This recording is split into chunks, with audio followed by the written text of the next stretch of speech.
Praise the lord. ప్రభుతో ప్రతిదినం ఈరోజు వాగ్దానం 1 పేతురు పత్రిక 5వ అధ్యాయం 7వ వచనం. ఆయన మిమ్మును గూర్చి చింతించుచున్నాడు గనుక మీ చింత యావత్తు ఆయన మీద వేడి. ఈ వాక్యంను చదువుతున్నప్పుడు ఫుట్ నోట్లో అక్కడ లక్ష్యము చేయుచున్నాడు అంటే దేవుడు మన గురించి చింతపడడం కంటే లక్ష్య పెట్టుచున్నాడు. నీకున్న కష్టము, నీకున్న బాధ, ఇరుకు ఇబ్బందిని గూర్చి అంతా ఆయన లక్ష్యము చేయుచున్నాడు. పక్కన చూసుకున్నట్లయితే నా చేతిలో కూడా ఒక ఫ్లవర్ ఉంది. గడ్డి పువ్వుని సైతము దేవుడు మర్చిపోలేదు. వీటికి చక్కటి అందాన్ని, వైభవాన్ని తీసుకొచ్చాడు. ఆకాశ పక్షుల్ని చూసినట్లయితే అవి విత్తవు, కోయో, ఓడకవు, ఏమీ పని చేయవు. అయినా కూడా దేవుడు వాటిని పోషించుచున్నాడు. మీరు అనేకమైన పిచ్చుకల కంటే శ్రేష్ఠులు. వాటినే పోషిస్తున్న దేవుడు మరి అన్నీ చేస్తున్న నిన్ను మర్చిపోతాడా?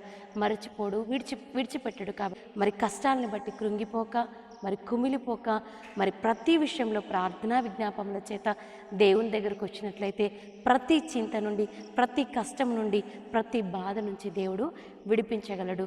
దేవుని నామమునకు మహిమ కలుగునుగాక.